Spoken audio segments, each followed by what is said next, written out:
Good morning class 9। कैसे हो? ठीक हो? चलो आज मैं आ गया आपके साथ एक और वीडियो लेके।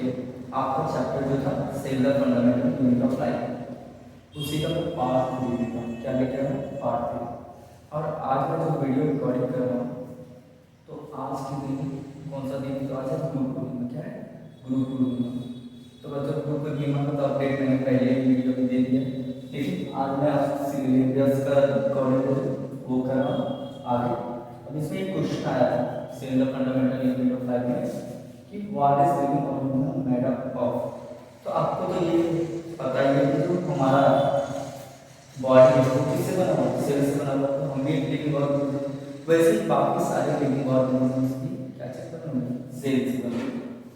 और अब ये बात आ रही है कि जो सेल है वो बेसिक स्ट्रक्चर और फंक्शन यूनिट ऑफ लाइफ है। तो क्यों बेसिक स्ट्रक्चर और function unit of life cell को कहा जाता है?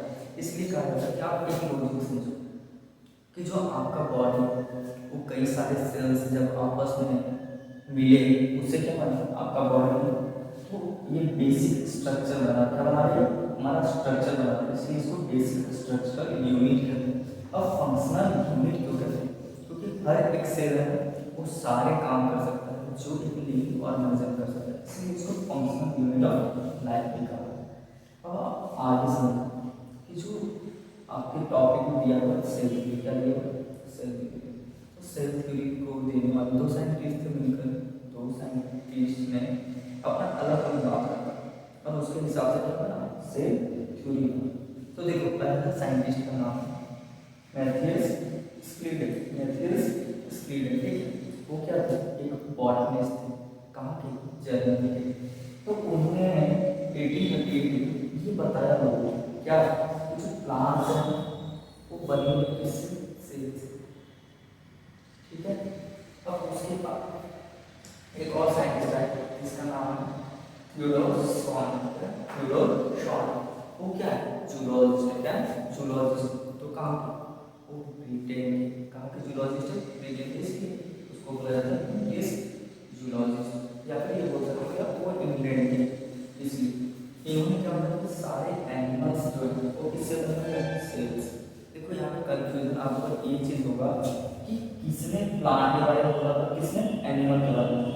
ध्यान से समझना, एक वर्ड स्वान, एक वर्ड स्वान, समझ रहे हो?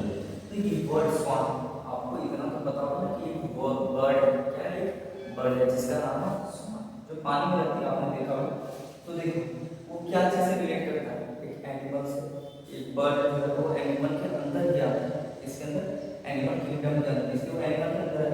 तो वहां से आया ये वर्ड जूलॉजिस्ट। इस तरीके से आ रहा है कि वो जो थियोडोर स्वान थे वो जूलॉजिस्ट, तो जूलॉजिस्ट थे तो क्या इसके बारे में बताएंगे? एनिमल्स के बारे में। तो उसी तरीके से उन्होंने एनिमल सेल्स के बारे में बताया। इसके बारे में? एनिमल सेल्स के बारे में। तो ये बोला था कि जो सारे एनिमल्स है वो क्या चीज से बने हुए हैं? एनिमल जो है सारे बने हुए हैं सेल्स, ठीक है। लेकिन जो मैथियस स्क्लीडेन थे उन्होंने ये बताया था कि जो सारे प्लांट्स है वो क्या चीज से बने हुए हैं? सेल्स। लेकिन अब आगे चल के जब सेल थ्योरी को मॉडिफाई किया जाएगा, सेल थ्योरी को मॉडिफाई किया जाएगा, वहाँ पे आपको बताया जाएगा कि सारे लिविंग ऑर्गेनिज्म क्या? सारे लिविंग ऑर्गेनिज्म क्या चीज से बने हुए हैं? सेल से। तो मॉडिफाइड सेल थ्योरी किसने? तो आगे जाके मॉडिफाइड सेल थ्योरी दिया रुडोल्फ विल्सन। इसने रुडोल्फ विल्सन कब? 1855, ठीक है। तो इन्होंने बस इतना ही स्टेटमेंट में ऐड किया था कि जो सारे लिविंग सेल्स, क्या सारे लिविंग ऑर्गेनिजम्स हैं वो सेल से बने। तो जो सारे सेल्स हैं, जो न्यू सेल्स बन रहे हैं वो किससे बन रहे हैं? पुराने से। किससे बन रहे हैं? पुराने cells, means pre existing cells. जैसे देखिए यहाँ पे लिखा हुआ है कि all cells come from pre existing cells. मतलब वही कहने का मतलब है कि जो नए सेल्स बन रहे हैं वो किससे बन रहे हैं? पुराने सेल से बन रहे हैं। अब देखो यहाँ पे लिखा हुआ है ये मॉडिफाइड सेल थ्योरी का पूरा स्टेटमेंट है, ठीक है। इसमें पहला स्टेटमेंट क्या है कि सारे लिविंग ऑर्गेनिज्म जो है वो क्या चीज से बने हुए हैं? सेल्स। यहाँ पे ऑल लिविंग ऑर्गेनिज्म के बारे में बोला था, लेकिन यहाँ पे कोई बोल रहा था कि सारे प्लांट्स से बने, कोई बोल रहा था सारे एनिमल्स से बने। लेकिन यहाँ पे देखो जो मॉडिफाई किया गया सेल थ्योरी को, तो वहाँ पे स्पष्ट बोला गया कि सारे लिविंग सेल्स या फिर सारे लिविंग ऑर्गेनिज्म जो है वो क्या चीज से बने हुए हैं? सेल्स। उसके बाद फिर इसमें तो ऑटोमेटिकली ये बात लिखा होगा कि जो सेल्स है वो basic structural and functional unit. और तीसरा पॉइंट क्या है कि सारे सेल्स जो है क्या चीज से बनते हैं, प्री एग्जिस्टिंग सेल्स। बात तो वही होगी, ये तो मैंने पहले एक्सप्लेन कर दिया। अब उसको पॉज करो, रुको। अब मैं बताता हूँ कि सेल्स, नंबर ऑफ सेल्स के बेसिस पे कितनी तरह के ऑर्गेनिज्म, ठीक है। तो देखो नंबर ऑफ सेल्स के बेसिस पे दो तरह के ऑर्गेनिज्म, पहला यूनिसेलुलर ऑर्गेनिज्म, दूसरा मल्टीसेलुलर ऑर्गेनिज्म। तो यूनिसेलुलर ऑर्गेनिज्म, यूनिसेलुलर का मतलब होता है यूनि मतलब वन, यूनि मतलब वन मींस यूनिटी, यूनि मतलब वन और सेलुलर मतलब सेल। जो एक सेल से जो ऑर्गेनिज्म बने हैं वो क्या यूनिसेलुलर ऑर्गेनिज्म।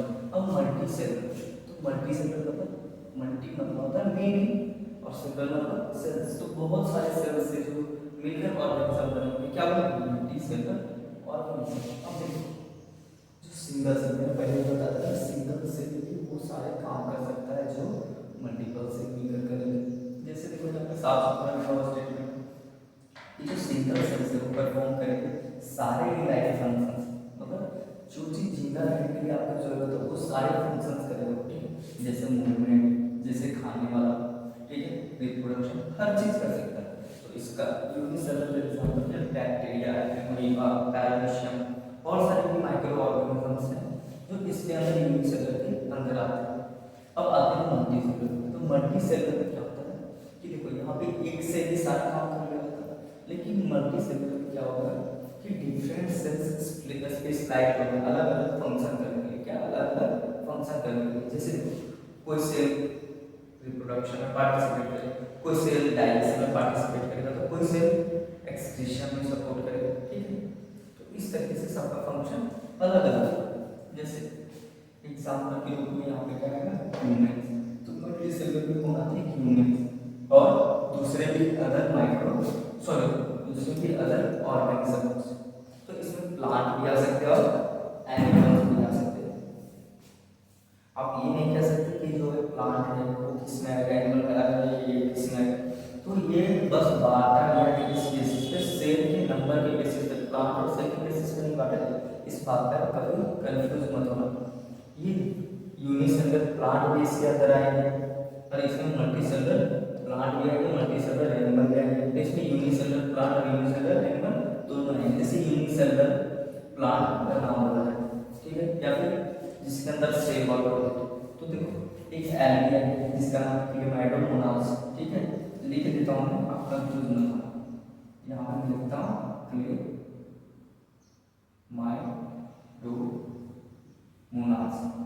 ये एक तरह का एल्गी, ठीक है। तो एल्गी जब स्टार्टिंग में जब डिफरेंशिएट किया जाता है प्लांट और एनिमल के बीच में, तो एल्गी को कहाँ रखा गया था, प्लांट में। तो अब देखो यहाँ पे साफ साफ आपको पता चल रहा है कि ये प्लांट और एनिमल के ऊपर कोई बात नहीं, ये बस नंबर ऑफ सेल्स पे बात कर रहा है, ठीक है। अब इसी तरीके से हम बात करें types of cell, types of cell. तो टाइप्स ऑफ सेल आपके बुक के हिसाब से, क्लास 9 के हिसाब से यहाँ पे बताया गया दो तरीके का, एक है प्रोकैरियोटिक सेल, एक है यूकैरियोटिक सेल। तो देखो भाई वर्ड में बहुत कुछ छुपा हो, अगर आप वर्ड को रिकॉर्ड कर पाओ तो बहुत कुछ समझ पाओ। जैसे प्रोकैरियोटिक, तो प्रो मीन्स होता है फॉल्स या प्रीमिटिव, फॉल्स या प्रीमिटिव। फॉल्स क्या मतलब जो वेल डेवलप्ड ना हो, ठीक है, और प्रीमिटिव मतलब पहले वाला पुराना, ठीक है। तो और कैरियोटिक का मतलब होता है, कैरियोट का मतलब न्यूक्लियस होता है, तो कैरियोट वर्ड से बना हुआ है कैरियोटिक, इसलिए क्या होता है न्यूक्लियस। तो प्रोकैरियोटिक जो सेल्स है वो क्या, उसमें क्या होगा, जो न्यूक्लियस होगा वो वेल डेवलप नहीं होगा, ओके, और उसमें अच्छे से मेम्ब्रेन, न्यूक्लियस पे मेम्ब्रेन भी नहीं होगा। तो देखो इसमें क्या प्रोकैरियोटिक में क्या होगा, एक माइक्रो वन क्रोमोसोम प्रेजेंट हो, ठीक है। इसमें मल्टीपल क्रोमोसोम प्रेजेंट नहीं होते, इसमें बस एक ही क्रोमोसोम प्रेजेंट है।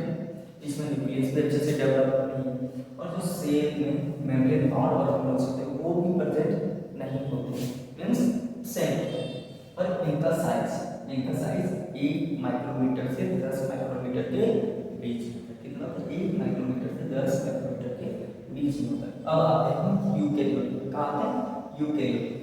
तो यू का मीन्स होता है ट्रू और कैरियोटिक का मतलब होता है न्यूक्लियस। तो जो न्यूक्लियस वेल डेवलप, तो कहने का मतलब है वेल, तो जो न्यूक्लियस अच्छे से डेवलप, ठीक है, उसको बोलेंगे यूकेरियोटिक सेल।